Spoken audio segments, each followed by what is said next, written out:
Hello and welcome to the Scoutcast from fantasyfootballscout.co.uk and ahead of Gameweek 26. It's a split game week ahead due to the winter break. Half the matches taking place this weekend, half the next. So lots to think about. There's also a wildcard in play too. It's my one. And so more on that later. My name is Joe. My name is Karam. My name is Tom. Welcome everyone. Karam, what's on? I was going to say what's coming up on the show, but I've kindly not put that in the notes. But can you wing it? I have prepared that. Hooray. Okay, so we will look back at Gameweek 25 and see how we did. And we will talk about a player that terrified every non-owner with 6 shots, 5 in the box, but shockingly finished only on 2 points. It is Sergio Aguero. Oh, I thought you were going to say it was Haller from West Ham. No, he's gone.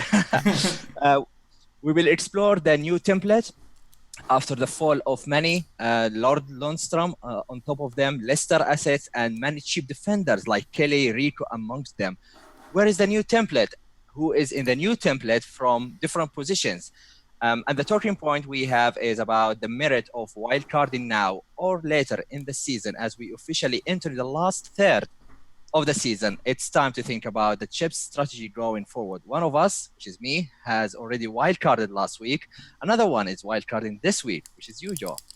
So we're gonna talk about how we are going to navigate the blanks and the doubles, and what are our preferable option chip strategies as things stand. Then we go through the rough. Well, before we go to the rough and the smooth first, forgot to mention that. But at the very end, we'll go through the rest of the agenda, clean sheets and differentials. It's Tom's turn to pick his differential. Nobody knows who is he, so we look forward to that. Okay. And lastly, our plans for the transfers and for the split game week 26. Rightio, pack show. Let's start off with looking back at our game week 25. Now, Karam, as you mentioned, you have wildcarded. So I put your wildcard team up on the screen. You got 72, 150k rank jump. You must be pretty pleased. So why did you wildcard then? And how pleased are you with it? You know, who are your key stars there? Well, after game week 24, I really wanted 10 free transfers and I had only one. So the outcome was just wildcard. Basically, I had Haller, who was a successful-ish punt for the double game week with 7 points. I had Mopay, who just shoots for no goals. Had a lot of issues in my defense. So Yonsho is not keeping clean sheets. Kelly lost his place. Tomori lost his place. So Ryan doesn't get any points. So all of a sudden I have no forum team, and at the same time there are a lot of options that I don't own that I really want to own. Manny was injured as well, so all of that resulted in a wild card, and that's how I went for the most consistent defense in the Premier League this season from Sheffield and Liverpool. That's it, double up on both assets. Ultimately I wanted Van Dijk, but for the budget reason I went for Gomez, who scored the most points across the 5.5 or less defenders. So that's why I went for him. Grealish stayed, Salah stayed, De Bruyne stayed. Those are the only 3 who remained in my team. And I brought back Ings, Jimenez, Aubameyang. Mahrez was a sort of coverage to Sergio Agero, but things don't look good watching the Spurs game, which we'll talk mostly about Aguero in a second. But overall, I'm very set. I'm very happy with the team. I'm well set for the blanks and the doubles. So let's roll on. Yeah, it looks. I don't use the word trendy here. It looks on trend, that team, because it's looking ahead at the fixtures that are coming up. Defensively, you've got a bit of Southampton. Oh, no, you haven't got Southampton there, but you've gone for Sheffield United, Liverpool there, and there's something that Tom may or may not approve of. In the Meet the Manager video, we talked about having a bit of a punt on a 4th midfielder. It's quite a good position to do that. Obviously, Grealish now is, I don't know, maybe he's moved up a bit in the scale, but Mahrez there looks a good 4th midfield punt. He's not well owned, and he's got some good fixtures. And Sterling is injured at the moment for 2 or 3 weeks, so Mahrez starts are slightly more secure. I like the look of it. It's a good team there. I just wanted to say, before I come on to my team, I have a message for Alexandra. It's for Hugh. It's essential for him to watch this video, and the house chores can wait, apparently, I've been told to say. That's in the live chat. So I'm going to have a look at, well, before my team, we'll go to Tom's team, because of course you've got more than me. So Tom, you got 59 wildcard free. You're a wildcard free team at the moment. Tell us about your game week and who are your letdowns and who are your stars. Yeah, so 59 points. I've got an OR of 38k after last week. Trent and Salah continue to deliver. Some would say bail me out again.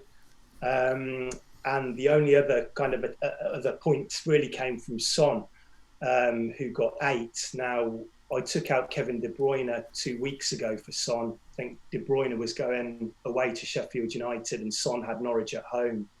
And then since I made that switch, Son's got 15 points. De Bruyne's got 9, so it's going okay at the moment.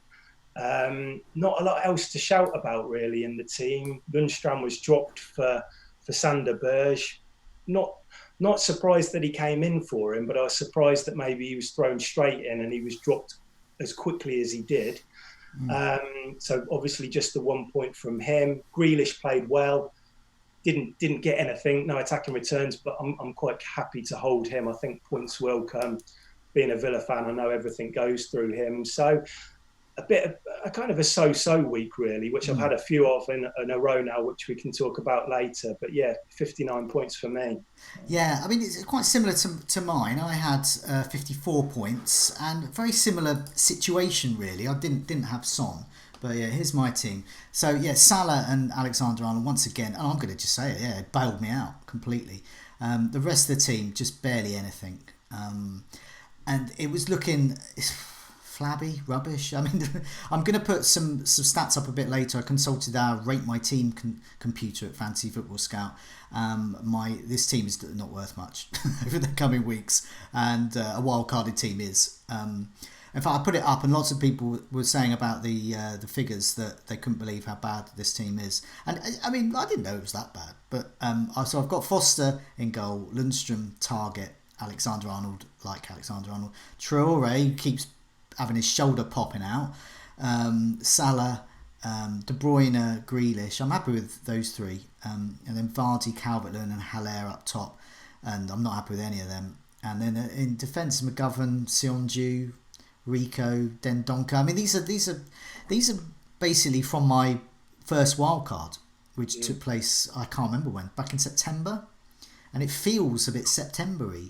Dendonka's lost it. Anyway, we're going to talk about a lot of these players a bit later. It's not just about my team, but it's just about a lot of these players. There's players like Kelly as well, Maddison. There's lots of players who potentially gone off the boil. Just got a few rough with the smooth just before we go on to some of the discussions.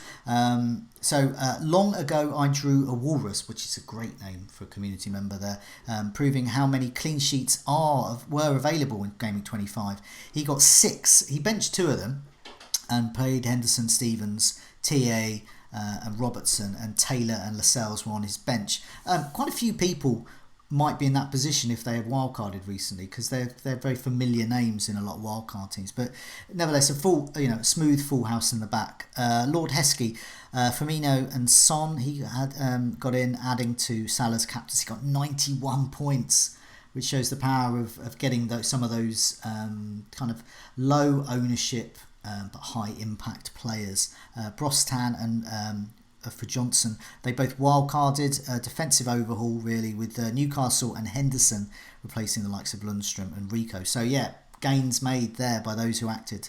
On the roughs, no one was sending me any, so I've dug a few out. So apologies in advance to Spencer and David Wardle, our contributors and moderators on our Fantasy Football Scout. Spencer captained Aubameyang and he got 39 points.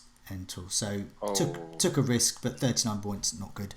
And David Wardle, who is author of Wasting Your Wildcard, great read, 36 points. He captained Aguero. So a lot of us here have been carried by Salah, but those who did something a bit different, it didn't quite work out. But they're sound moves, but just didn't work out this week. Let's move on to discussion. There's a player we're talking about, Karam. Who is it? Yeah. Well, of course, it's Sergio Agüero, and I've got his shirt behind me here. He's the hot topic for this week. He blanked against Spurs, but he had 6 shots, 5 of which were in the box. He can perhaps count himself unlucky, and the owners as well. He arguably looks a great captain option this weekend against the leaky West Ham. But the threat of rotation looms, and his short-term fixtures are not great. Plus the blank in Gameweek 28. So we've got a lot of questions from the community. I'm going to read out some of them. Tanmay is asking, what do we do with Aguero? FPL Ferry, for those with a premium striker slot in their squad, is Aguero the better option over Aubameyang? Rishi is asking, is Aguero a great high-impact decision captain for Gameweek 26, especially for those who are on a wild card? And I'm interested to hear your thoughts, Joe, since you are on it as well. Long ago, I drew a wireless, that's a name.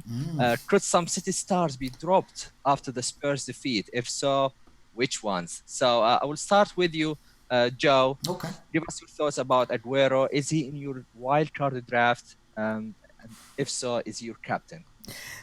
Well, I mean, I've got to be a little careful. I'm wildcarding, so I have to be careful with Man City. That's because they missed Game Week 28. And at the same time, I don't like their fixtures going forward, but they do have an amazing fixture coming up. I do think Aguero is going to play and start because we found out today that Sterling is out. So Mahrez is like to play. It's possible, obviously, that Jesus could come in for Aguero, but what's he essentially being rested for? He's being rested for a rest. So I'm certainly he's going to play, but is he on penalties anymore? So I'm not sure about that. His recent goals against West Ham, where Man City have done well against, they've actually been from penalties. So if he's not on penalties anymore, I don't know what I'm paying for. So anyway, last 4 matches, Aguero is by far the best player. Now, if you want some more on this, captain video recorded today and went out on a live stream, did that with David. Have a look at that. So we talk much more about Aguero and some of his stats. So I'll put some of them up anyway. Aguero, last 4 matches, top for big chances. Expected goal involvement, 5.11. That's top of the tree as well. I mean, basically any metrics you can get, he's top of it. Shots inside the box, he's doing 16 compared to Salah's 15. Expected goals 4.62. I mean, I can reel off these minutes per goal attempt in the box. Got to mention this one though. He's got a shot every 16.7 minutes. He's absolutely on fire. He really should have got returns against Spurs as well. It was unfortunate not to. He's the great captaincy option for this week, I think. But that's for this week. So with the Scoutcast, we tend to look a little bit further as well. And I'm looking at the rest of the fixtures really, and so after West Ham they've got Leicester away, so that's not a great fixture. Leicester defence hasn't been great, but it's not a brilliant fixture for him. Then he blanks, and then he's got Manchester United. Anything goes. Aguero could score obviously, and then it gets good with Burnley at home, but then you got Chelsea away, and then Liverpool, and then it gets better again with Southampton and Newcastle. So I'm actually thinking if there's a double game week with him involved with Aguero later on in the season, either by free hit or free transfers, I'll move to get him in, and I'm going to give myself some price points to do that. But I'm very, very tempted to go without Aguero at the moment on my wildcard, which seems crazy because he's by far the standout option. I am going to captain him in Sky though, so I'm going to completely hedge my bets, and I can safely cheer Aguero because I definitely need him there. So yeah, there's my thoughts on him. Can't argue with Aguero, but long term he's not for me. He's not for my squad at the moment. Well, he has to be somewhere, so Sky might be just enough. I will go with you. I'll go to you, Tom. Do you have any of Aubameyang and Aguero? You are a wild card free now. Do you have a plan to get any of them, or you have a team structure issue that prevents you from it? No, we'll see it later, but I've got 4 million in the bank, so it would be quite a straightforward switch from Vardy to Aguero this weekend if I want to. But I think the thing for me is he's a great option this week, Aguero. He's probably the standout captain option, but beyond that, I'm not quite so sure. I watched the Spurs game on Sunday and I thought he was really unlucky not to return. He kind of had that angled shot which hit the base of the post. He seemed to just be in and around the box a lot. As a non-owner, it was quite a kind of a nervy match watching it. And so I think this week, he's the standout option. What I do like about Aguero this week for the captaincy is that he plays on the first weekend. I think if you're captaining Salah, you've got to wait to the following weekend, which I don't think is ideal. Penalties, isn't he? I think I saw a quote from Guardiola about it being shared between Aguero and Gundogan. Now, if Gundogan's missed the last one, you would think that Aguero would step up next, I think. So, you know, that could be a positive. I think Joe touched on the stats just then. I mean, it's only really Salah and Aguero that they're the standout two over the last few weeks. You've got those rotation concerns. I think he's started 5 of the last 8 games, 87 minutes over the last 2 game weeks, which isn't great, but I think that sending off had implications on Sunday. But yeah, I really think it's about this week with Aguero. I think over the next few weeks, the fact they're in 3 cup competitions, it's just going to, you know, they've got Real Madrid, they've got the EFL Cup final, which obviously is a blank in the Premier League. Then they've got Sheffield Wednesday in the FA Cup, which is a midweek game. And I just see it. Aguero is all about this week. And I've got that option to bring him in, but it's just with that blank, if it's going to have implications on my team slightly longer term. So that's something to think about. And regarding the question about him or Aubameyang, I would take Aguero, definitely. I have a few concerns about Arsenal going forward since Arteta was brought in. I don't think they're quite... I think they've got 8 goals in 7 games under Arteta. And if you actually have a look at how much they're shooting...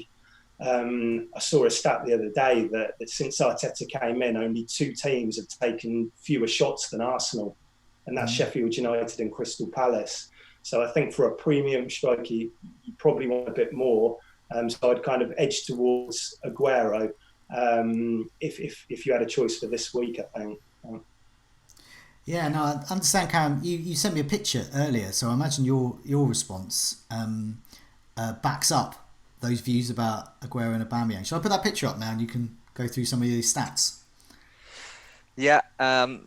First of all, Aguero is my my hero, my ideal. So I have to always get him. I've never got him in the right times in fantasy, in FPL.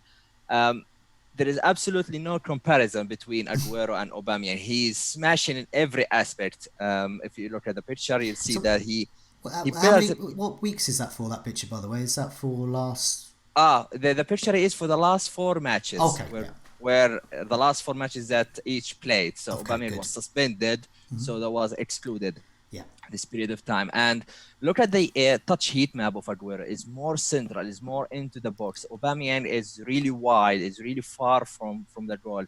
If you look at the number of key attributes that Aubameyang is better. He's better in 2. One of them is he got less yellow cards. So it's not about attacking as well. So it was, when I wildcarded last week, it was the hardest dilemma I had this probably for a long time, maybe this season. And I thought about for a week with no answer. Aguero on penalties. I listened to Guardiola back in the post-match press conference. He wanted to address the whole penalty issue. So Aguero was not punished by it. It just more reflection to what happened in the Champions League last season against the Spurs when he missed one. Jesus missed, Sterling missed. So he wanted to reassess everything, and he looked at what he thought that Gundogan has the best record. He had the best records, and therefore he gave it to him. Now he missed. It's up in the air again whether Aguero goes back to it, or I actually believe that Ederson should take one. Why not? I mean, he's probably the best, I would say. Statistically. Fun. Yeah. If Ederson started to take penalties and they got, I'd say, even just 2 penalties and he took them this season, He's legend status as a fantasy player. Everybody will get, everybody will get him. He'd be like the Michu of goal. Everyone will be talking about him for years. Exactly. So I looked at the comparison from in stats wise. Aguero 20 goal attempts, Aubameyang 7 in the last 4 matches. 16 in the box for Aguero, 7 only for Aubameyang. Aguero 6 goals, Aubameyang 2. So it's pretty clear that Aguero is better. However, for me, I decided to go with Aubameyang and kind of cover Aguero with Mahrez in the middle, because Mahrez had 8 chances created over the last four matches. So, and he's going for the shots as well. So his stats are good, but not as good as Aguero. See, Tom, you've got, I was just going to say, Tom's got Mahrez as well. So I'm Mahrez-less, and I'm starting to get really worried about being Mahrez-less at the moment. Yeah, I think I brought him in because I had sold De Bruyne a couple of weeks ago. And I wanted somebody from City, but at a slightly cheaper price point. Now, the Sterling injury, which we've kind of heard murmurs of, if he is out for a couple of weeks, that probably strengthens Mahrez's case a little. If they're going to stick to that kind of 4-3-3, then you would expect Mahrez to be one of those kind of wide players. So that looks okay at the moment, but it's Pep, you know. Yeah, it's you could switch it up. So is there a case for, because it's something because I can do anything on the wildcard, obviously by its very nature of being a wildcard, and part of my brain is starting to think, KDB out for Mahrez? Is that possible? But Tom's already done it, and he's higher up in the ranks than me, so clearly it's working. Well, it's obviously risky losing a player like that, but I looked at the fixtures, and like I said, it was just before that Sheffield United game, and I just thought I wanted somebody from City, but I wanted Son as well, so it made sense to kind of downgrade to Mahrez a little, just because those fixtures for City, they're, you know, I know it's City, but it's not the City of last season. They're having struggles, and I just felt that I could maybe move away from it. And like you say, so far so good, but we'll see. West Ham game, you know, could turn on its head, but we'll see. So, it could be assists there, but I do think Mahrez looks a good option. It is something I'm seriously considering. I think those with Mahrez and De Bruyne, I think you're going to do well. But I think there is a case to swap. If it means getting Aguero in, which is something I hadn't actually thought about, Aguero and Mahrez instead of KDB and whoever else I have up front. That's what I would do for the wildcard, I think. Last point I have on Aubameyang selection, because at the end you would question why I picked Aubameyang. It's more about the opportunity, really. When I after double Gameweek 24, I moved from 800k to 400k, so I halved it. And I wanted more opportunity, and I found Aubameyang. He has 3 home fixtures in the next 4. So now it's a 3-3. So there is a great opportunity there, even if the stats did not support that, but the fixture is there. So I hope that the combination of Mahrez and Aubameyang pay off, and that's why I opted for both. But Aguero is by far the better pick, I think, this game week against West Ham. Hopefully Mahrez can cope with it. So that's my thoughts. Yeah, so I mean, clearly the template is not working out for some, and those that are taking risks on, say, Mahrez, those looking towards Aguero as captain rather than Salah, these are all sort of moves that says to me the template's moving.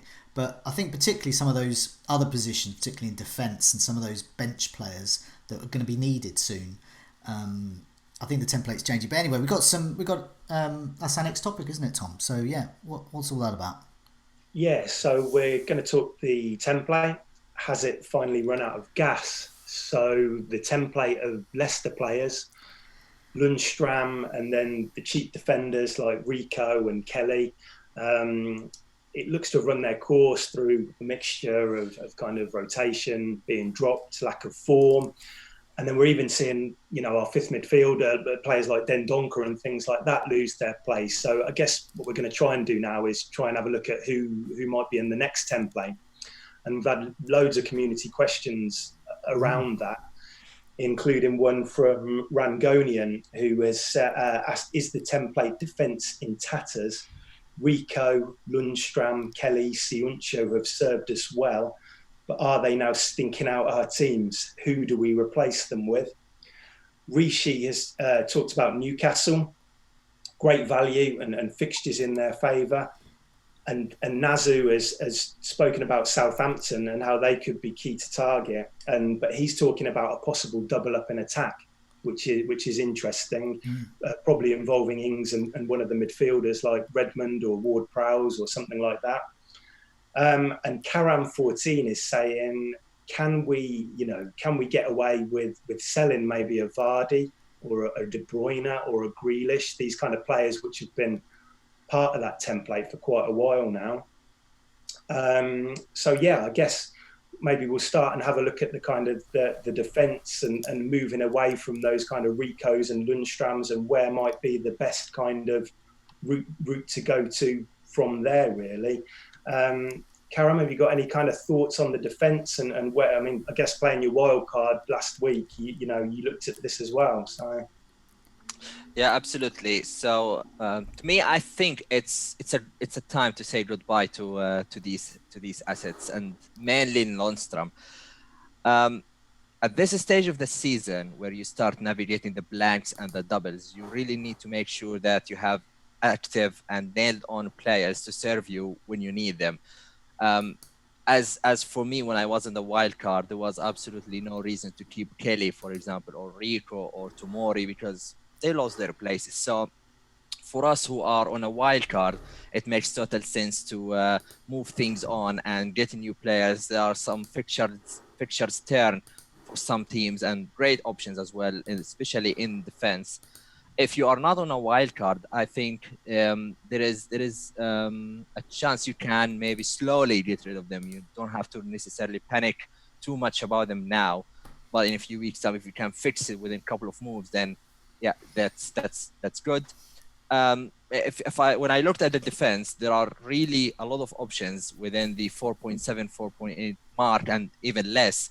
I'm gonna read out some of them and why they could offer good options. So Wolverhampton, they have fixtures 10 in Gameweek 28. So Bully at 4.7, he's got 6.3 minutes per baseline bonus points. So he's one of the best in the game for the regular starter. So not only has the potential for clean sheets and goal threat, but also for bonus points. Sheffield United center backs, in fact, if you can't stretch to Stevens or Baldock, O'Connell at 4.6 is one of the best center backs as well, with a great fixtures. You can't go to O'Connell. You have Egan as well for 4.5. In Newcastle, great front of fixtures. So I will read out Fernandez first at 4.4. He is the best amongst the Newcastle defenders, has a goal threat and manages 6.7 minutes per bonus point. So if you can't go for that, then Lascelles at 4.2. One option outside of the box, Kyle Walker-Peters at 4.4. If he nails the right back, then I would favor him over Stevens of Southampton. He is with the minutes he played, he managed 5.5 minutes per bonus points as well. So he's very attacking right back. So these are a few options that can easily replace the likes of Kelly, Soyuncu, and Tomori if you still have them. I know maybe Joe and Tom have more names to mention in defense. What do you think of that? Yeah, well, I mean, what I did is I had a look at just purely looking at defence, just some of the if you click on the FPL website, look on form. So you're looking at how many points they're scoring on average per game over the last month or so. And yeah, Soyuncu 1.2 points a match. Rico 2.2 points a match. Kelly 1.01 point a match. And that's just, and meanwhile, say for example, Dean Henderson 7.5 a match. Endo Stevens 4.8 points a match. Stevens at Southampton 3.2 a match. Fernandez at Newcastle 5.2 a match, and Lascelles slightly cheaper 4.2. He's 3.2 points a match. And one of my favourites, Wilfred Bolly, who is cut price at the moment because he's been injured for so long, and he came back with a 6-point return just like that. So he barely played, suddenly comes in points. So just looking at all of those figures, it just shows that the array of defenders that myself and others with the kind of the old template are missing out on. So my team is literally being stunk up with the likes of Rico and Sionju are just not cutting it. Well, I'm missing out on these guys who are getting like 5, 6, 7 points a match. So that's my views on the defence only. So yeah, if you wanted to move on to another position, I'm happy to go there as well. I think I mean, just finishing off on the defence, I think there is so many good options at the moment. I think for those that wildcarded last week, it was a dream week for it because it seemed like all of those guys kind of delivered. Sheffield United and Newcastle. And I think that, players like Lascelles, I think Newcastle are overperforming their numbers a bit at the moment. You're that price and you carry a bit of a set piece threat, I think 4.2 or 4.4, it's a no-brainer to get one of those guys in. I think a Sheffield United defender, I think Charlie Taylor as well at Burnley. Really, really cheap. I think Burnley have kept 9 clean sheets this season, the same amount as Sheffield United, and they've actually got some reasonable home games coming up. They play Bournemouth, Tottenham, not such a bad home game for them, and then Watford after that at home. So if you can look in some little rotation pairs and things like that, there seems to be loads of good options.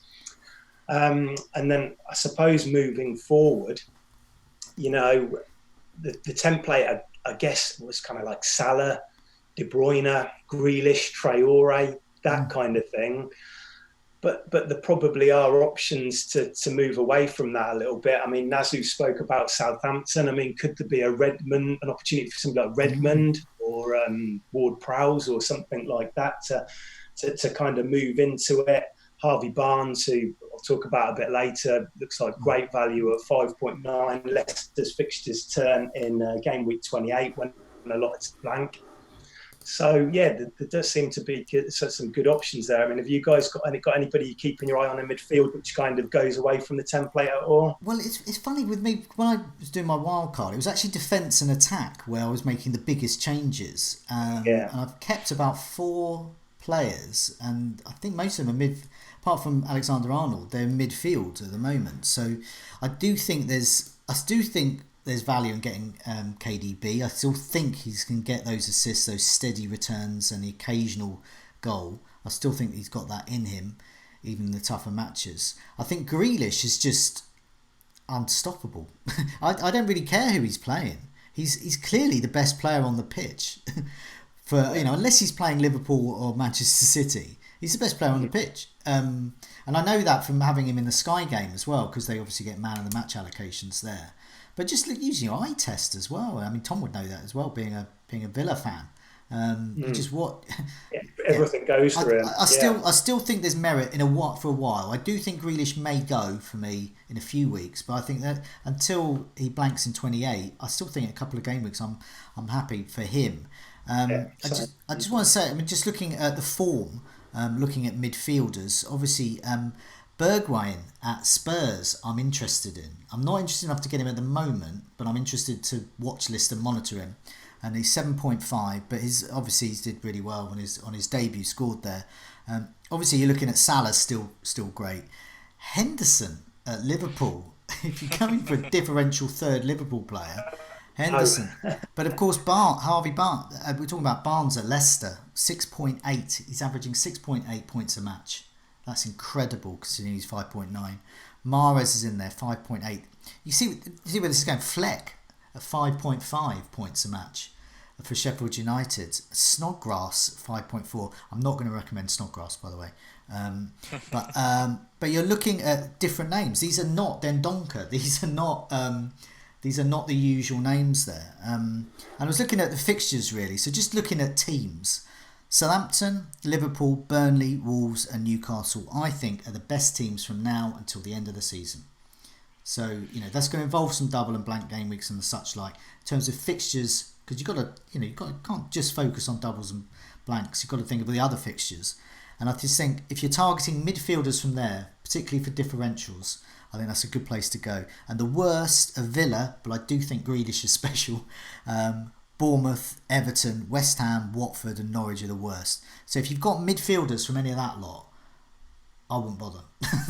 They're the ones to go, I think, because I just think their fixtures are not good enough. So the likes of Campbell, the likes of the Watford guys who've been doing really well. Well, the fixtures have been good. Pereira, but their time's up now, I think. So that's my thoughts on midfield. Yeah, Watford seem to have taken a dip over the past couple since Sarr got injured. Actually, Exactly, they seem to be struggling a bit. Yeah. So do you want to look at attack as well? Because I think that's a big change. Yeah. So in terms of the template, I guess Vardy was part of that, but a lot of people have moved away from him now to go into like Karam with Aubameyang or Aguero.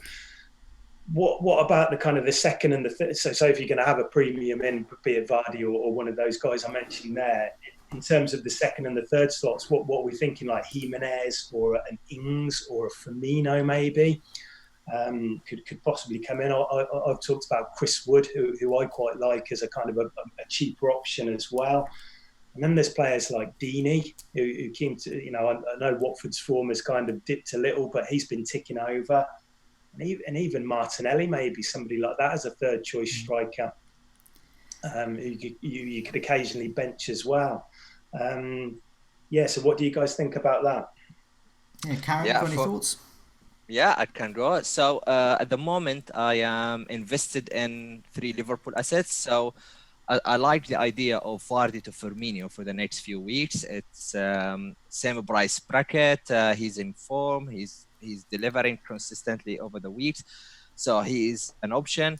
To me, I really like Jimenez. I was heavily punished in the 2 game weeks that I sold him, 21 points. It's like, don't captain me, but don't sell me. So Jimenez came back. He's not leaving. The fixtures are great for Wolves. When you watch Wolves, you really see them lively every week. You do feel that somebody will score. And Jimenez is the main man. Traore as well, if we go back for a second in the midfield, both of them maybe sort of a sword. If Jimenez is a shield at some point, he's owned by almost 25%. Ings, he was unlucky, to be fair, to not score against Liverpool. Shane Long blocked his own shot, so he was dangerous. He's always there in the right positions. So he takes my third spot. I like the idea of Martinelli. If you go down, he's started 4 in a row, I think. He did not do much fantasy-wise, but that shows that he gets consistent minutes. I like the idea outside of the box. If you want to go Martinelli as a third striker, you can go heavy in midfield. So a name that I'm not sure if has been mentioned, but Son, for example. I like Bergwijn from Spurs, who moved recently from PSV. But Son as well, we know him, we know what he's capable of. He is 10 million, so you can fund him by going Martinez.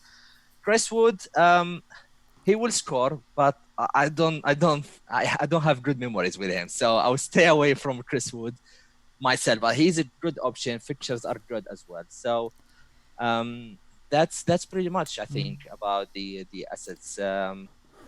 Joe? Yeah, well, I mean, this is where I thought my team needed the biggest overhaul. So at the moment in my team, I've got Haller, Calvert-Lewin and Vardy. I'm not happy with any of them. So the best of that lot is Vardy, you would think, but he's averaging 2 points a match in terms of form, and obviously he hasn't been available for a lot of that. But as it goes to show, I don't think he scored when he started. I think we're going back to December here. It's been a while. It's been a while, so basically I'm not interested. Meanwhile, obviously Aguero has been tucking away 9.8 points a match. Samatta at Villa 8. Firmino 6. 1 game, 1 goal. 1 game, 1 goal. Firmino 6.2. Jimenez 6.2. But Jimenez is 7.7, and he's netting 6.2 on average a match over the last month or so, and he's got good fixtures going forward. So I'm looking at players here that got the form, but also they got the fixtures, so it's a perfect combination. And these are not the players that were certainly in my team, and they're not in many other people's so-called kind of older template. Yeah, there's Deeney, of course. Deeney's averaging 5.2 points a match so far. But as I said, I'm not keen on them because I don't like Watford's fixtures. But Martinelli, 4.6, but he's averaging 4.8. Now, what I like is when a player's price is the same as the points average. So if they because in theory that means you're getting 100 points plus a week. Obviously you're not going to, but if you can get near to that for some of those players, that's amazing. So that's exactly the kind of thing I like to see. Calvert-Lewin's low down there, and it just goes on. There's just not a lot there. Meanwhile, I like Ings. I like Ings' fixtures. I like Southampton. I like every time I watch him play, I'm scared of him. Jimenez, he's so consistent. Everything goes through him. I don't want to belittle Wolves, but Jimenez could play for someone bigger, perhaps. And the Wolves fans will go, hey, Wolves are really big. But you know what I mean. Jimenez is really proper good. and he's a bit better than that. So he's a great player to have at the moment. And I think Firmino as well is a really good, unusual third Liverpool player, because a lot of people, if Mane was fit, perhaps he will be. Mane, Salah and defender, double defence and Salah. But having Firmino as well is always going to be that slight differential, because people they just haven't got the space for him. And that point about Mane was really interesting though, because if he's back for the next game, does he kind of run that template? Is Mane the go-to player? Because so many people have sold him, that getting back on him early could be a differential in itself. Could be, and it's annoying timing, because we won't know because of the press conference wise. Yeah. And he's got Atletico Madrid 3 days afterwards and coming back off a muscle tear. He's a potential player for the week after that, but for the moment, no. But I suspect we're going to be talking about Mane in the next Scoutcast. But at the moment, I think it's a possible risk there. But you sort of see where I'm coming from here in terms of I'm missing out I've been missing out for the last month or so, and I'd look at my team and I'd think old and new template. I'd be missing out coming up, because all the names we mentioned, these are good players. If you're sitting there and you've got Ings and Jimenez and Firmino and Aguero and whatever, then happy. You're on the template. You're on trend. So that's my view of that. But before we move on, Tom, did you want to say anything else about the kind of old template?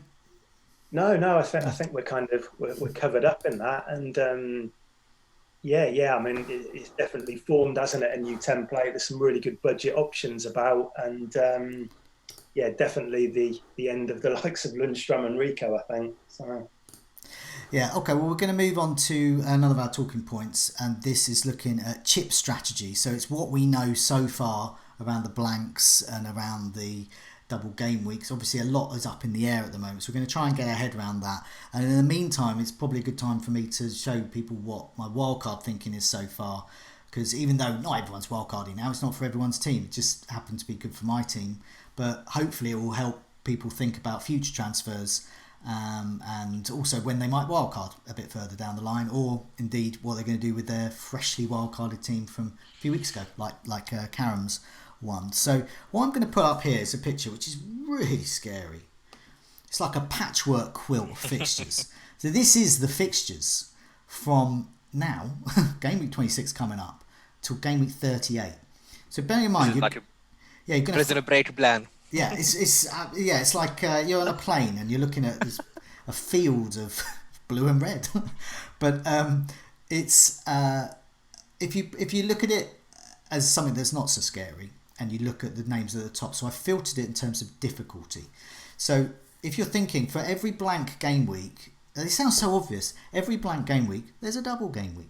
So if someone's got a good fixture coming up and it's a blank, then it's going to come up again as a double game week. So you're playing the whole fixtures as well. So you're looking at the whole thing rather than just focusing on blanks and doubles, which I think I've been a bit overboard in previous seasons.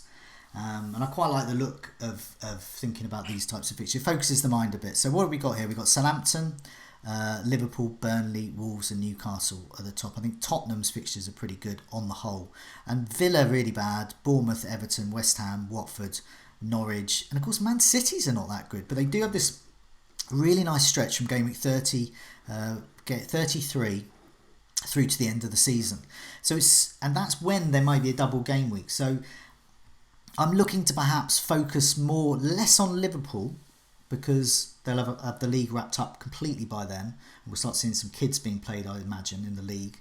And then moving perhaps a bit more towards Man City, but that's then and this is now. So last week we looked at some of the best times to wildcard, and I think gradually we're knowing a little bit more now. And so we've got some community questions about this around the chips and what we're going to do with the blanks and the double game. So Abdullah, what is the best chip strategy? He's looking at building for blank game week 31.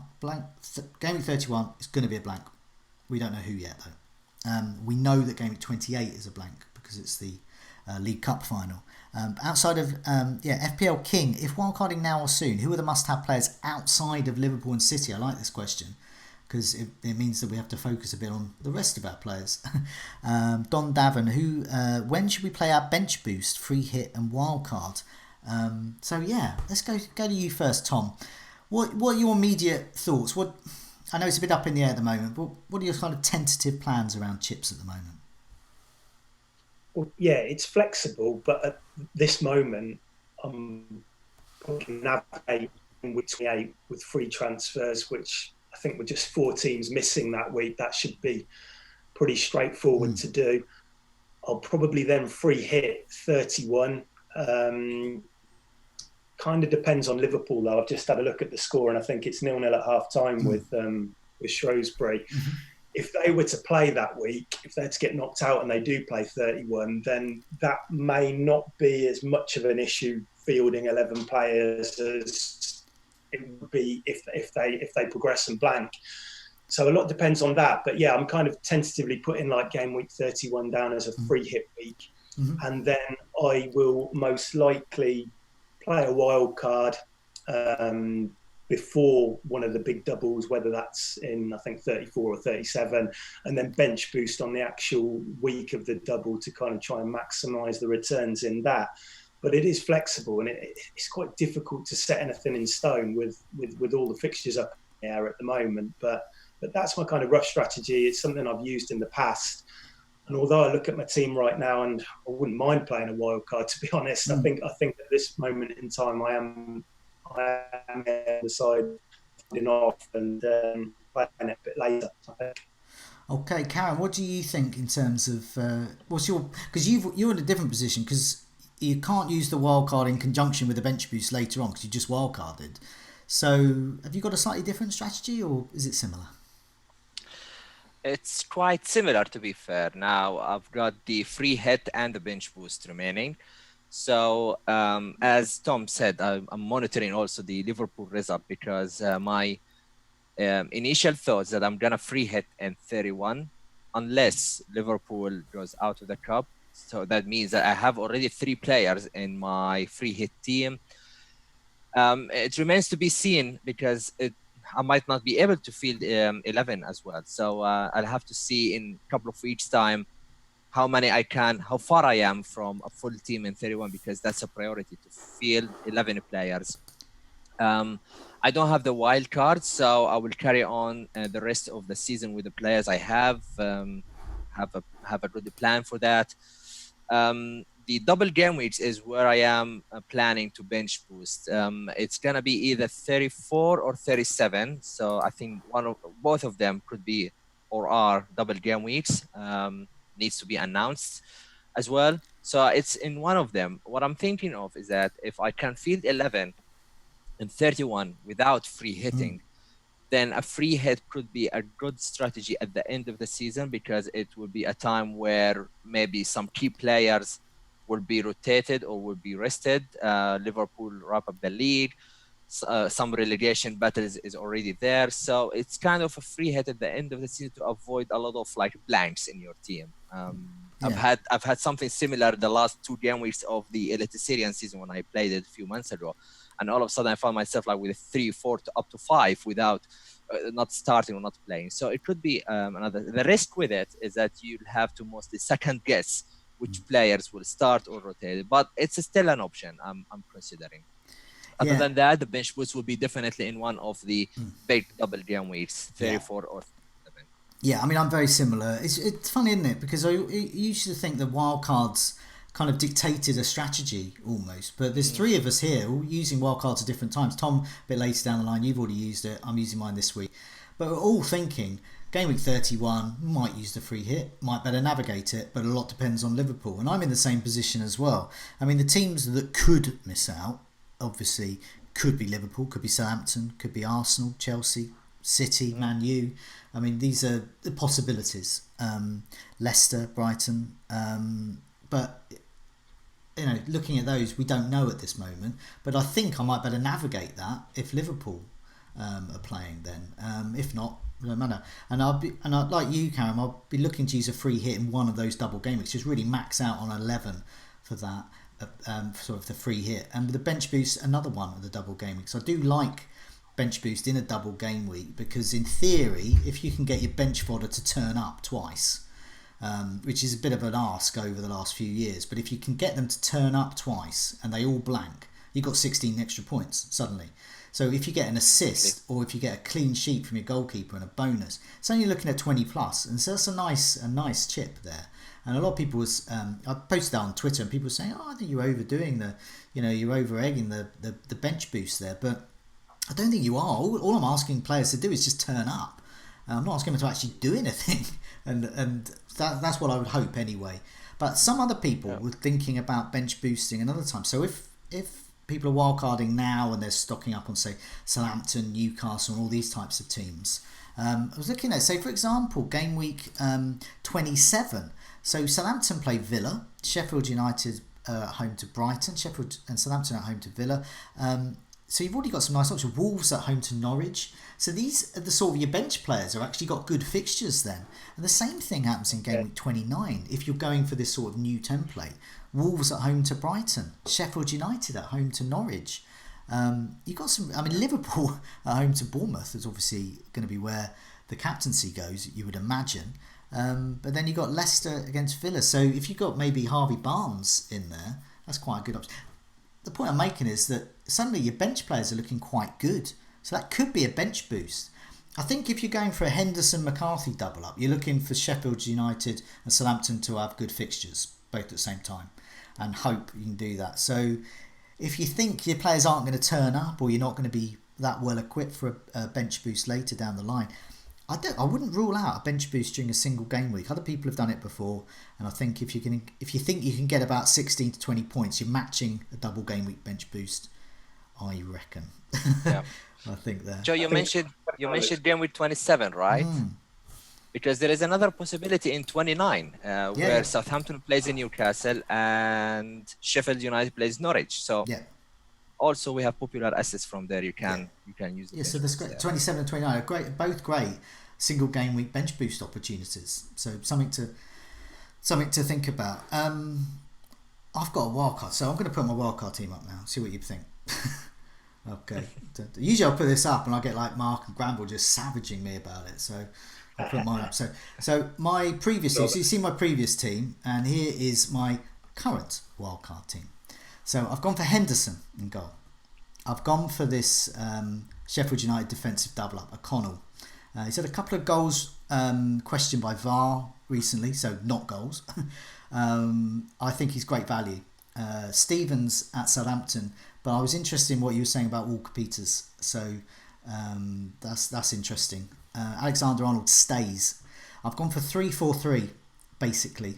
In midfield I've got Salah, De Bruyne and Grealish, and they've been joined by Son. I do like the fact he's playing Villa. I like the fact he's playing game week 28. I just like Spurs fixtures, and there's a good article with Neil today about Bergwijn coming in on the left, which means Son is more likely to play up front. Of course, Harry Kane is permanently injured.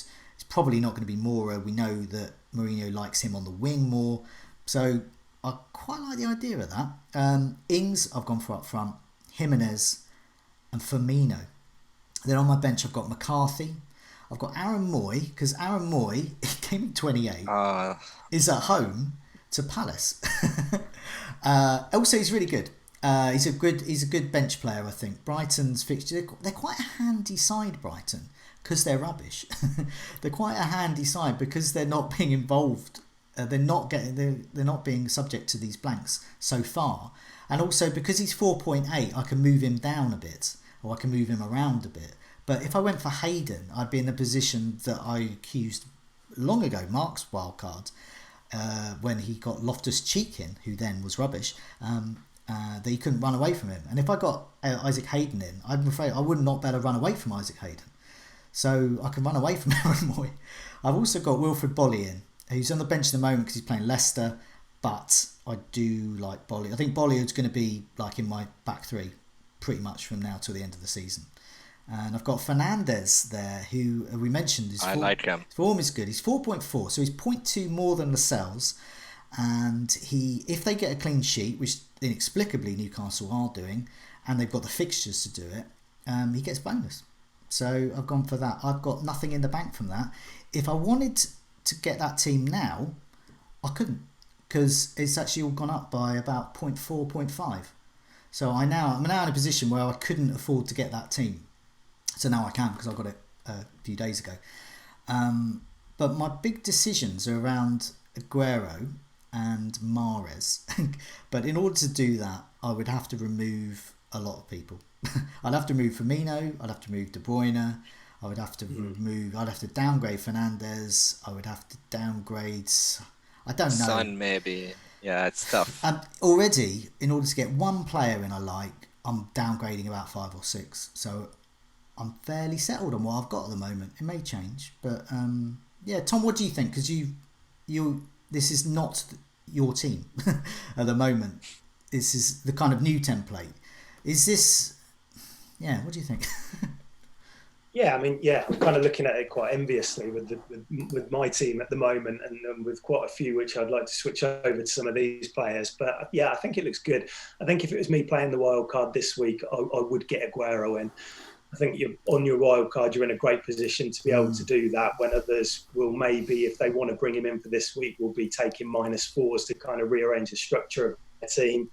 So that's something that I would do, and I'd probably captain him. But like you say, you've got other options. You've got Firmino there, you've got De Bruyne. So there's other ways of scoring points. I like the Southampton pick, but you mentioned Walker-Peters. I would actually consider Bertrand over both of them, who is, I think, 4.8. He's a little bit more, so I'm not sure if you can reach to that. But I think out of him and Walker-Peters, I think Bertrand will be the one who's attacking more. That's something I would think about. But then, you're getting towards that kind of 5 million bracket, and you might not want to do that. So I think, Aguero's probably the big conundrum. And Grealish, I think it's a really nice player to have for the next two, and then you can make a switch to maybe Harvey Barnes or something when they black maybe. I can't think of a move I would, if I go into this team, I can't think of a move I would make barring injury or suspension in game week 27. And game week 28, I've got him at Grealish to Harvey Barnes. It's just it just seems the most logical move. One of the reasons I know what you mean about Aguero, and that's a real he's a missing player there. But one of the things I like about this is, well, we spoke about on the Meet the Manager video, and one of the themes of your video and other videos is I've always asked, like, where did it go? This particular season it went wrong, and here, why did it go right? And pretty much always where it went wrong was because the manager didn't follow their own game plan, their own strategy, what they're used to. And I'm used to playing price points, and I like to do it because it makes moves easier. And I don't like my structure with Aguero in. I just don't like it because it sort of locks me out with so many midfielders. And I people are saying, I can't think of many. We spoke about a lot on the Scoutcast last week. Can't think of many midfielders, but it's game week 26 coming. Game week 38 we've got to get to, and I can't believe that. Will Fernandes at Manchester United? Will Bergwijn? Will Pogba come back and be amazing? I don't know. I can't predict that. So I like the flexibility of that. But I know what you mean about Aguero, and I think that's why a lot of people wildcarding.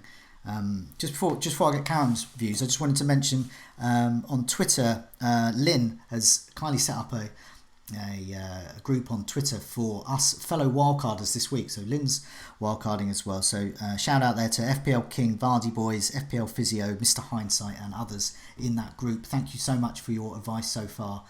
It's great to talk to fellow wildcarders this week about some of the things we do. And I think Aguero or not to Aguero is still a big issue. But yeah, Karam, what do you reckon? Well, in terms of a structure, I have a very similar team structure-wise. So I really like the team overall. The key issue, you have to make a decision. You have to make a choice. You cannot get all of them. So you kind of look at which combination will do better next week or the next few game weeks. Because if my calculation helps me, I think Firmino and Son can become Aguero and Bergwijn for the exact price, maybe 0.1. Yeah. So if you fancy Bergwijn on the left wing, he looked very lively. He's still adapting to the Premier League, so he doesn't have that pedigree in a bigger league than the Dutch one. But against Villa, so that could work if you made a choice that you want Aguero. Long term, I think Firmino is a good one. You can switch to Vardy in Gameweek 28 if he picks up the form again, the fixtures turn. He will pick up form at some point. He used to be that. So he is one of my key targets in a midterm in 3-4 game weeks time. Aaron Moy is an option I like at 4.8. I was really short. I had 4.6 when I built my team. So I went for Hayden, but he was the best one under 5 million. Flake would be ultimately the one I want, but he blanks in game week 28. Yeah. Moy, he plays. So that's an advantage. Bully, now when I showed my team in the beginning of the Scoutcast, and we will do it at the end, I have Gomez, for example, from Liverpool, and people questioned, well, he might lose his place. Well, I'll keep him until he loses his place, and I'll replace him with Bully. It's simple as that. He's a good price, isn't he? He's a good price. He is. Ultimately, I wanted Van Dijk, of course, but I could not afford him because I wanted Mahrez and Aubameyang, so I had to make a sacrifice. So Bully is a great option after now, actually, and especially after from game week 28, and he's one of the targets that I really want to recruit in my team. McCarthy and Henderson, good combination. So it's a question about Grealish at the end because he looks great, but he does not convert that into FPL points. So is that gonna continue? In the Meet the Manager video with Tom, he mentioned that this spot is the favorable one where he likes to change, he likes to try out different differentials, and I think Grealish fits that category. I was going to say Grealish does, and then Barnes, who I'm looking at to replace him, does. And I just want to mention Rishi in the live chat, who said Redmond is a great option for Grealish, and he's right. So we've got another option there in that similar bracket, and it follows what Tom was saying in our Meet the Manager video about that fourth midfield spot. You can just change it around a bit and go for that. I've done lots of it recently. I've had Buendia in for a couple of weeks recently. I was on Saar, and so there's loads of good options around that price point. There is also. I mean, there's a point about the long term as well. So if this wild card gets me, I don't know, 30 points next week. That doesn't mean, now people go, that will mean it's a failure, but it doesn't mean it's a failure because this is a wild card where the spine of it is going to set me up hopefully till game week 38, just as my previous team is actually from basic spine of it is from last September from my previous wild card. So the proof of the pudding of this wild card is going to be how well what the colour of my arrows over the next 4 to 5 game weeks. If after a month they're all red arrows, then it's been a disaster. But if they start to be in green and I start moving up the rankings because of that, then fine and dandy. And this feels like more me. It's not me to get Mahrez, Aguero, Bergwijn. It's another manager. There's other better managers out there who will get better ranks. Because with manager, once you go with those types of options, because Aguero is so expensive, I would be to have Salah as well. You would be really focusing on that one player. So if Aguero falls, if Aguero doesn't score for some reason, then your game week's over basically. And if he does, great, because you're going to captain him, happy days. But it's a lot on the shoulders on one player there, and we've seen with Salah. It's all about this game week, isn't it? Yeah, it's just this game week. It's just what him after. Yeah, already. And one of the mistakes of previous wildcards is looking at the next fixture and focusing on that. Because then when you come to the fixture after it, it's like, oh my God, I don't like any of this. I wish I could wildcard again. And I'd like to be in a position in Game Week 27 where I look at that and go, oh, that'll do me. That's nice. But before we move on, because enough of my blooming wildcard team, I just here's my team again, but I've got some figures up in. I mentioned them earlier. So I ran it through the Rate My Team computer. So you notice there the price difference there because I had money in the bank, but I would have got my previous team for the next 6 game weeks. 6 game weeks would be 316 points. With this wildcarded team, it estimates I'll get 366, so it's worth 50 points. But if I'd have used the money which I had got to upgrade Vardy or Haller to Aguero, it still would have only been 9 points. So I still had that headache of trying to get rid of Aguero, and it would have actually only meant I'd get 9 points more over that period, because that's factoring in, and basically most of it's our West Ham game, and the rest of them, because he's obviously blanks and the fixtures aren't so good after that, and then I'd be missing out on, say, the likes of Son or Firmino. The computer tells me that this is a better option than the Aguero one, but yeah. Anyway, let's move on. We've got Game Week 26 to come up, so say not to focus our teams too much on it, but anyway, we've got Game Week 26 come up, so let's focus our teams on that. We always look for some differentials. So we're looking at Game Week 26, 27, 28, 29, so the next 4 game weeks here. What I'll do is FPL Fairy has kindly been collating these over the last few weeks, so it was rubbish for us last week. So these are the ones currently in play. Chosen Late Riser 12, Pepe, no, no points. My Trossard, no, not even against West Ham. Scoutcast is out of form recently. Yeah. Sidibe from Az. He got 1 return, didn't he? That's it. So I've got 1 return so far. Pepe, nothing. Sidibe for Az has got 1 return so far, but that's the end of it. 1 out of 4. And McBurney for Lee from FPL Family, no, blank there. So we've still got 3 game weeks to go. So clean sweep of blanks, as FPL Fairy tells us. So Tom, when I say there's no pressure, there is no pressure. You can pick anyone. It's bound to be better than this lot. So yeah, who is your differential? Up 5% or below next 4 game weeks? Well, we've spoken about him quite a bit. His name's already popped up a few times in this chat. And well, I wanted to pick a new name, and I was going through all the different teams today. I looked at Redmond, I looked at Bellerin, but I kept coming back to a player who I featured in Spot the Differential last week, and it's Harvey Barnes. He's 5.9 million. His ownership is just 1.6%. So there is no better differential at the moment, in my opinion. He scored 3 goals in his last 3 games, and he's got an assist in there, 26 points over those 3. And then if you open it up to the Cups too, because he's featured against Villa in the EFL Cup, he's played an FA Cup game too. I think he's got 4 goals in 6 this year. And he's a player as well who hasn't just got goals, he's got 7 assists this year, which is 2 more than Maddison, I think. So he's got that creativity as well. He's got goals, and he's always had that kind of pace and that ability to take on a player. But it seems like there's a bit of an end product there now as well, and he's starting to deliver under Rodgers. So I had a look at some stats, and over the last 4 game weeks, which is covering most of the games this year, and only Salah, Son, Grealish, and Sterling have taken more shots amongst midfielders.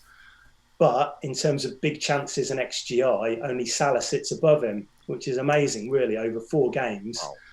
And, only Salah has a higher XGI than him over that period. I think some people have kind of said rotation, but he started 17 of the last 22 games under Rodgers. So, yeah, he could sit out the occasional one, but I think he's got ahead of Gray.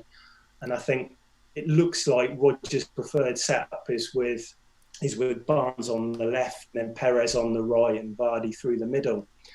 And I think immediate fixtures, Wolves away, City at home, they sound tough. But I think there's a narrative around Leicester at the moment is that they're struggling. Well, Vardy is, but no team over the last 6 games has scored more goals than Leicester. So despite Vardy struggling, they're still firing. They're still scoring lots of goals. And so whilst me picking Harvey Barnes, it maybe feels a bit of a dull selection. I wanted to come out with some bright, new, shiny one, which nobody had thought about. I can't see past him at the moment. So, he's my selection for the next 4. Well, you got me thinking now. Because,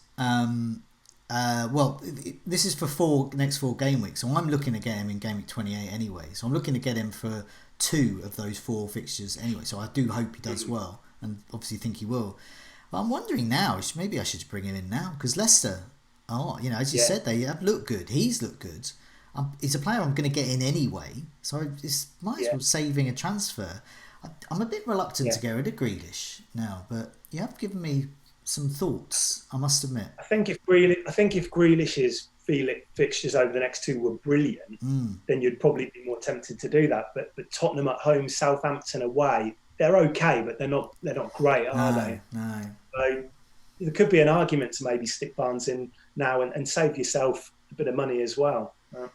Yeah, could. Well, I was actually thinking Barnes in for Son, and then Firmino to Aguero, but that doesn't feel like me. That's way too maverick.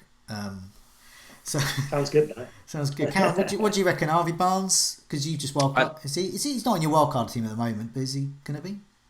To be honest, when I built my wildcard, I considered a spot for Leicester mid, and that was Maddison, to be honest. But looking at the stats, he looks out of form now, and all his stats have dipped in. So what I did is I compared Harvey Barnes with Grealish, for example, over the last 4 matches, and Harvey Barnes is beating Grealish in the main attributes. So he's got 3 goals, Grealish 1. The expected goals is 2.2, where Grealish has 0.6. So he's getting there. He's also quick. He's also running down the wing, and I think that just to echo Tom on the narrative that he can do well against City, especially that they play high up the field, they leave a lot of space, and like they did last time, they just send the counter attacks to Vardy or to Barnes, for example. Also, Barnes has the ability to score and create assists as well. So he could be an easy direct replacement for Grealish in Gameweek 28 instead of upgrading that spot to Maddison. I might not have enough funds. So he played a lot of minutes the last 4. So he, as Tom said, he probably secured his spot.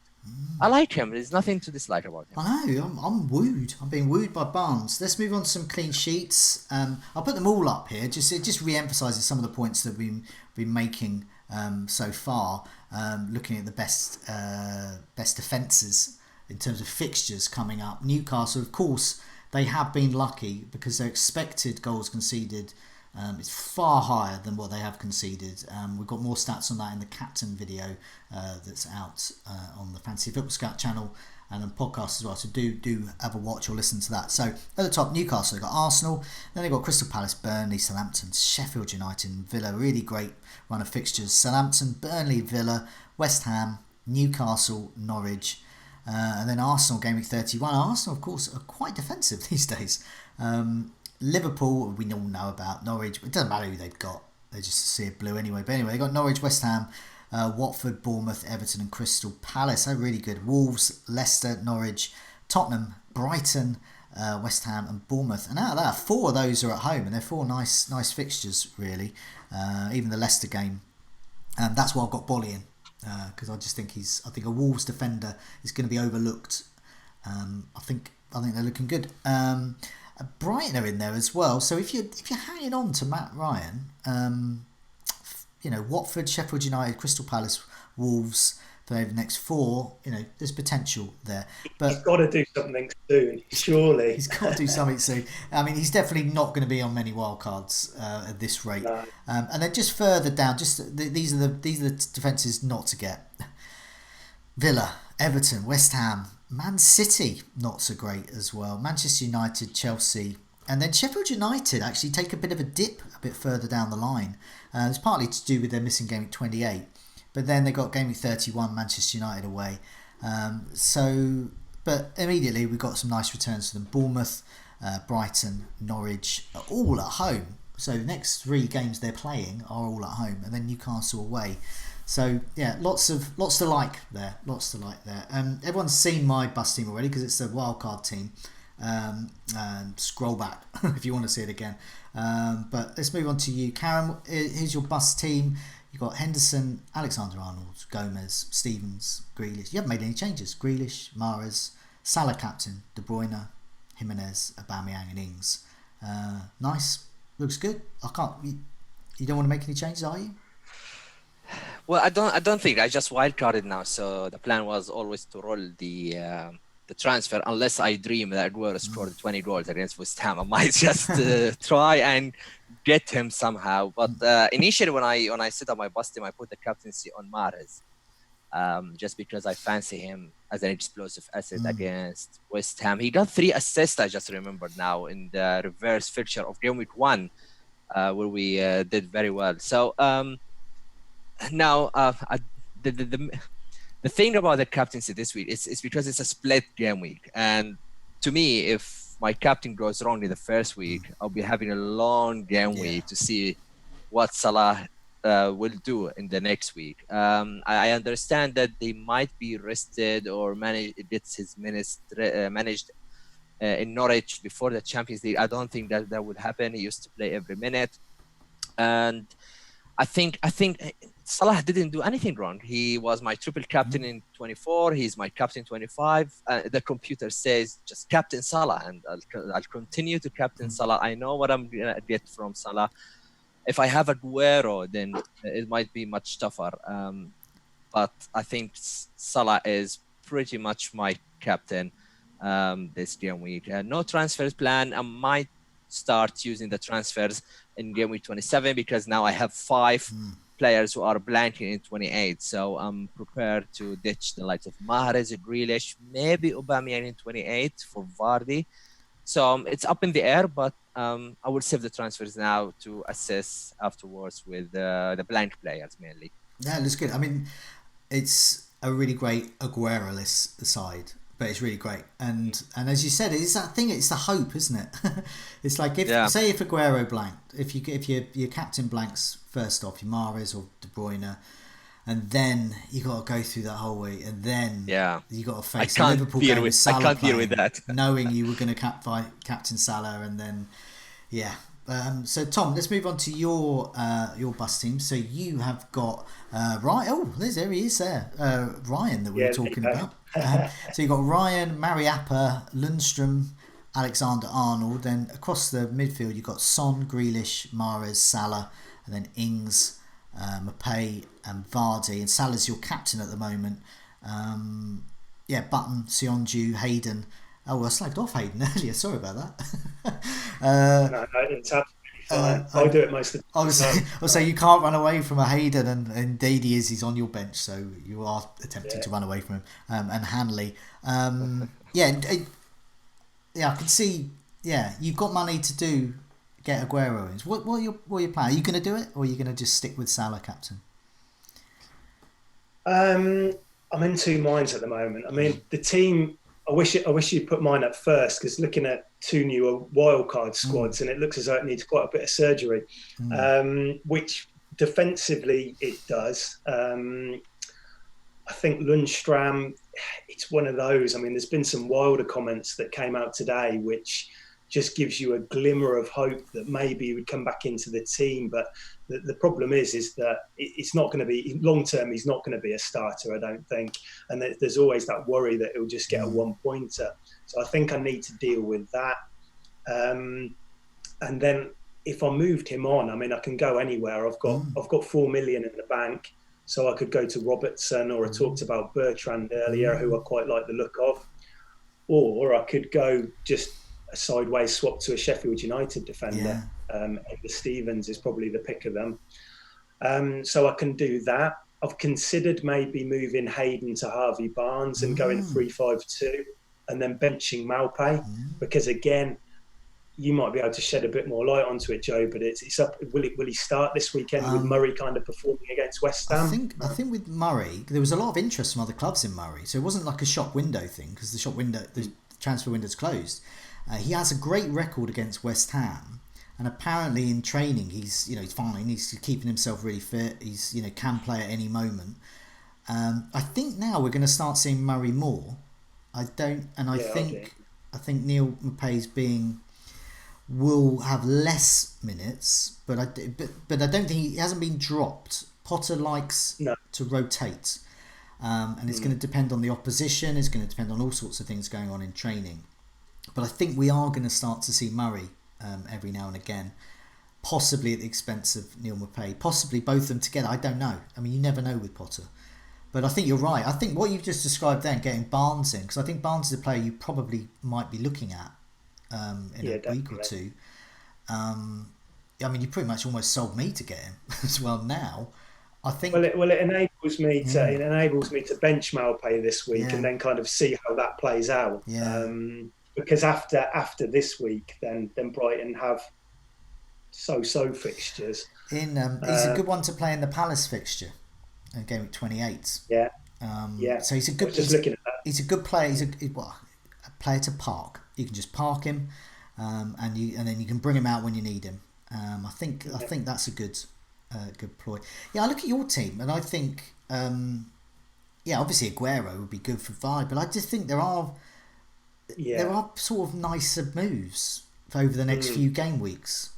Yeah, I mean, that Aguero move is something I can do with one transfer, but it feels like I'm maybe ignoring other areas of my team which need work to do it.